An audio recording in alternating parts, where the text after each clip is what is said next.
So we're going live here. I am waiting to get onto Instagram Live. As soon as I get on Instagram Live and I see a few people online, I'm going to go ahead and get started. What we're going to talk about today is the difference in speed. The difference in speed. Why is there a difference when markets are rising and when markets are falling? Why is there such a difference in the speed of those markets? So, what you have to talk about if you're going to talk about the speed of a market at which it either rises or falling, it falls in prices. What you have to talk about first is what the structure of the market is itself, because when we talk about the market a lot and when we talk about investing, and there's a lot of ways you can invest. You can invest in currencies, commodities, stocks, ETFs, mutual funds. There's a lot of different ways that you can be an investor. And what I discuss a lot is the emotion that is behind the way markets move. Because if you're honest with yourself, and if anyone is honest with themselves, the market is based on people. It's plain and simple. It's based on people, human beings. And there's a few different players in the markets, and I talk about that quite a bit. You have your market makers; those are the people that create the transactions. They create the buy side and the sell side. Then you have your next kind of level of investor, and that is your banks, brokerages, hedge funds, CTAs, wealth advisors, these guys. And then you have that final layer, which we will call retail investors. And by retail investors, all we really mean is the average everyday guy, the guy that has a 401k, an IRA. There's some self-directed traders out there. Anybody with Robinhood, all you guys with Robinhood, you're all part of retail. Schwab, E-Trade, any of those discount firms, you're all part of retail. And they're you have they everybody plays their own role. Okay, and we've been through the roles of those different players several times, so I don't want to reiterate it in this broadcast. I want to talk about what I came here for, which is why do rising markets seem to take so much longer than falling markets? Why is there such a speed differential? And I'm going to keep it really simple for you. The reason that there is such a difference in speed of a rising market versus a falling market is very simple. It's market structure. So let's talk about market structure very quickly before we get into the actual. And you have to talk about market structure if you're going to talk about speed, because that structure is what creates the speed. So everyone, or most of you, let me see how many of you do in fact know that markets rise 80% of the time and markets fall 20%, 25%. So 80 20 basically of rising versus falling. And that's why being a bull in a market, being a supporter of the market, being a buyer of the market is advantageous, or at least it appears so. So it appears to be advantageous because you say, well, 80% of the time, if the market's rising and 20% of the time the market is falling, then it obviously you want to be a buyer of the market. Well, it's not that you're wrong, but there's another component to that. It's not just how long does it take for a market to rise or how long does a market rise. It's also to what degree. So how much money. So when prices are going up, do they tend to go up very fast or do they tend to go up a bit slower? Well, that depends. That depends on that middle group, those banks, brokerages, hedge funds. Are they buying or are they selling? Because their job is to be consistently buying and selling in these markets. So because they have to profit. That's what their trading desks are. Okay. So their trading desks basically profit the firm by buying and selling stocks. And that's what creates the ebbs and flows. And when I say stocks, you have to remember, I'm talking about currencies. I'm talking about commodities. I'm talking about all different investments. I'm saying stocks because it's easier. Most people know what that is and understand what that is. But if they're buyers of those positions, then and they're not trying to get people excited yet, then it's sort of the market just sort of drifts up, right? And that's why 80% of the time markets go up, because 80% of the time they're buyers. Now, the other 20%, when they start to sell their positions to retail, that's just the average investor. When they start to sell off their stocks to retail so that their trading desk can make a profit, which is the goal of the trading desk. That is one of the main functions of these institutions, is to profit by buying and selling different investments. So when they begin selling, and they're selling it to retail, they're selling it to the average everyday guy, prices will fall very quickly. Why? Let's talk about it. So in my mind, there are two reasons that markets rise a bit slower, two primary reasons that markets tend to rise a bit slower than they tend to fall. So when a market's rising, let's talk about it. There's the emotional part of buying and selling. So you have some emotions there. And then there's the structural part. So how does the market actually work? Excuse me. How does the market actually work? Because that's the structural component. So let's talk about how it works. So when a stock comes out, it's an IPO, right? It just hits the market. Who brings it to market? Banks and brokerages, which are effectively kind of the same.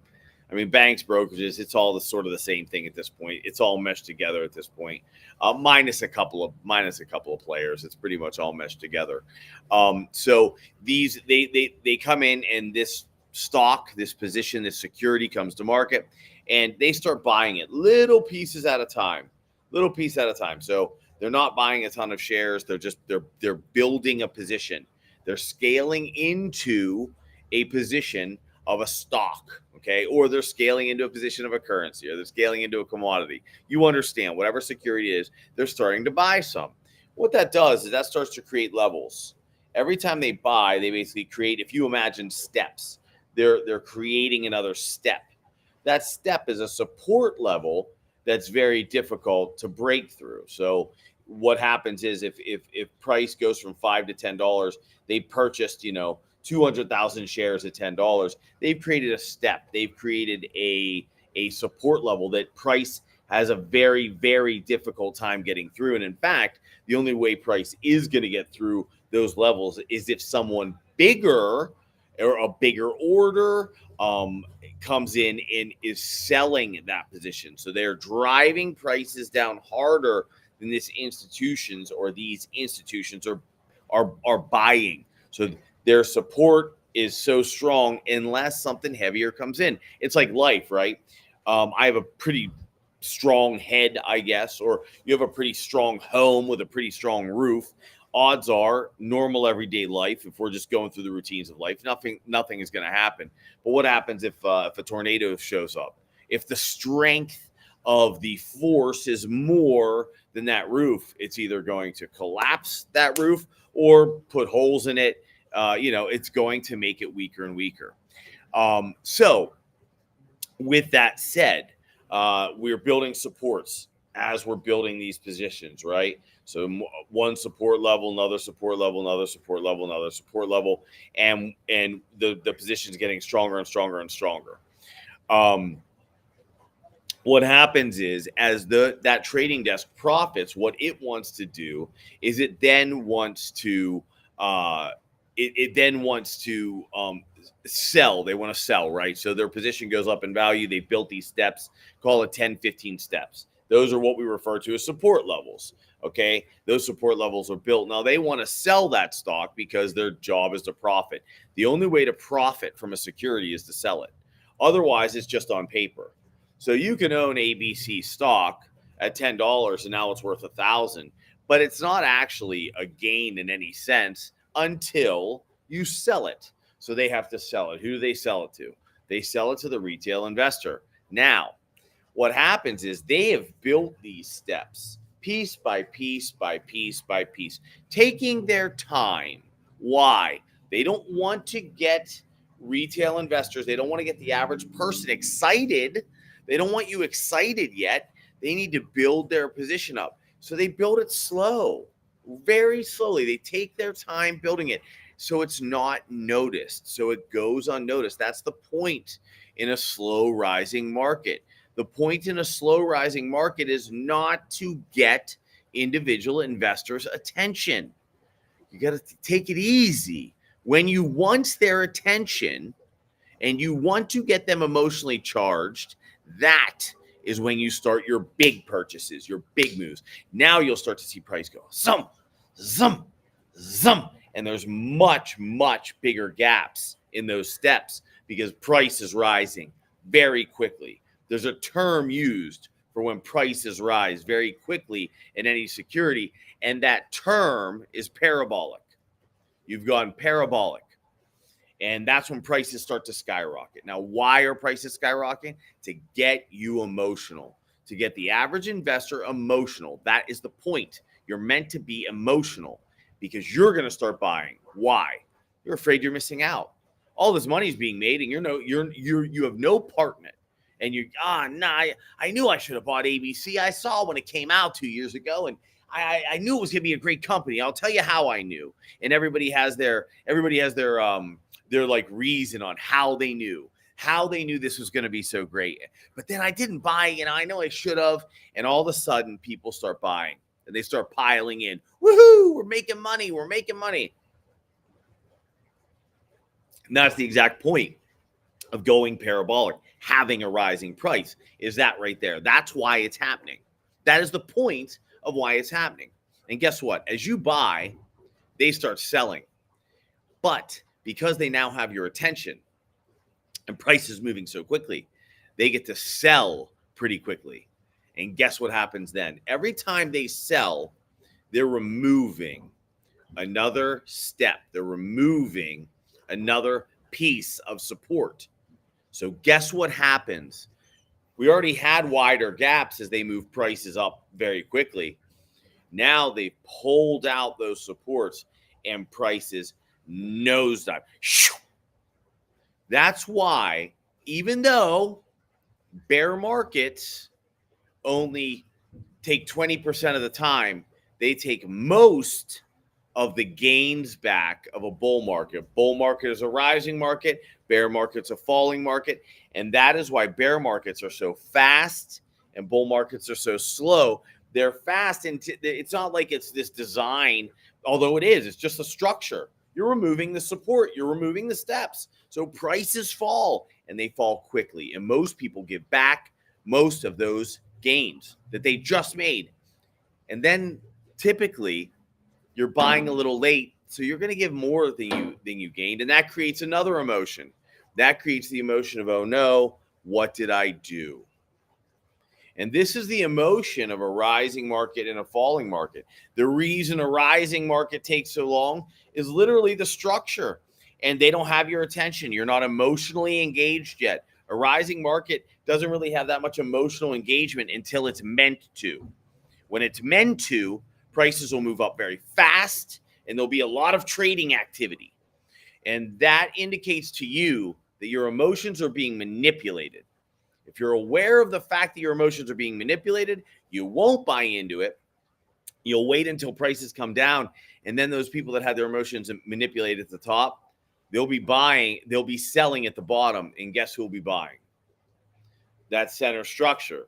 Your brokerages, your banks, your hedge funds, your CTAs, now they're buying. They're buying it back from you. They sold it to you high, and they're buying back low. That's why they're so profitable. You have to understand that. There's a reason they're as profitable as they are. It's not because they buy high and sell low. It's because they buy low and sell high. And who are the buyers? Retail investors, the average everyday guy. As soon as they're excited, boom, sell it to them. They're excited. And the media helps with that excitement. But that structure, that market, you have to understand there's a market structure to it. If you understand that structure, then you have the ability to avoid the mistakes. If you can avoid the mistakes, if you can know the average mistake made and you avoid it, you can then capitalize on it. So while everyone else is excited, you're not. When everyone else starts to get miserable, you're excited. It's like the old saying, I buy when there's blood in the streets. That's what they're referring to. They're referring to the fact that intelligent investors aren't buying at highs when people are excited and they feel good about things. They're buying when people are extremely depressed. That's why it's so important not just for an investor in stocks or bonds or currencies to understand this stuff. If you're a small business owner, if you're an entrepreneur and you don't realize, if you don't understand how this stuff works, you're at an incredible disadvantage. I can tell you that I helped build out a small business in Los Angeles. It was a martial arts business in Los Angeles during COVID, when everybody else was terrified, we were doing a huge build out, right? We did a huge renovation. We went from we doubled the square footage of the place that we were in. We have tripled the revenue inside of 3 years. While I was building it, everybody said, "You're crazy. You're going to lose. This will never work." But I could see by looking at markets how to judge the economy. I could see that the people that were actually scared were just the retail, right? Just us, just the normal people. We were afraid. I can tell you, on a global scale, there was no one in the know that was actually afraid. And I can show that to anybody that would like to take a look. So listen, I'm going to end this here. I've been on for 15, 20 minutes, I guess, at this point. But what I would like to say is, look, I love doing these broadcasts and I really enjoy talking about this stuff. If you enjoy it and if it feels good to you, please go to my website, which is www.prometheaninvesting.com. You can donate there. I also have courses that you're able to purchase. For those of you that are watching me on TikTok, this won't come up for you. For those of you that are on my streaming, whether it's LinkedIn or Facebook or Twitter, who else do I have? Instagram. I'm going to put up, I have courses. I have a VIP membership course starting. It's a 6-week course. I'm going to put that up now. If you're on Twitter, you'll see it at the top of my page. If you're not and you're tuning in from one of the other channels, you'll see it up now. That VIP mentorship course is 6 weeks long. I do a live session each week. I show you how to identify these points of inflection in markets, how to read those points of inflections, and how to profit from them by simply avoiding when others are getting excited. How do you identify those footprints? Okay. What is the actual market structure? And then how do you profit from it? As a small business owner, as an investor, how do you make money from these things? That VIP mentorship, I cut the price in half. It's a Mother's Day special. It's just under $500 right now. I go live once a week for about an hour, and we go through coursework together. Then I do a 2-hour Q&A session each week. Both of those are recorded in case you can't make it. And I also send out notes to everybody on every session so that you're able to keep up. This is an amazing course and an amazing price. So if you would like to do that, that is my preferred methodology. But I also have 2 other courses that I can throw up on there. One is a course on financial planning and basic investment, so asset allocation models. It'll also show you how to set up an account. It'll show you how to make a trade if that's where you're at currently. I'm going to leave up that VIP mentorship code for now, but you can also just simply go to my website. If you have any questions or comments, please ask below. Like the video, share the channel. I know some of you are on YouTube as well.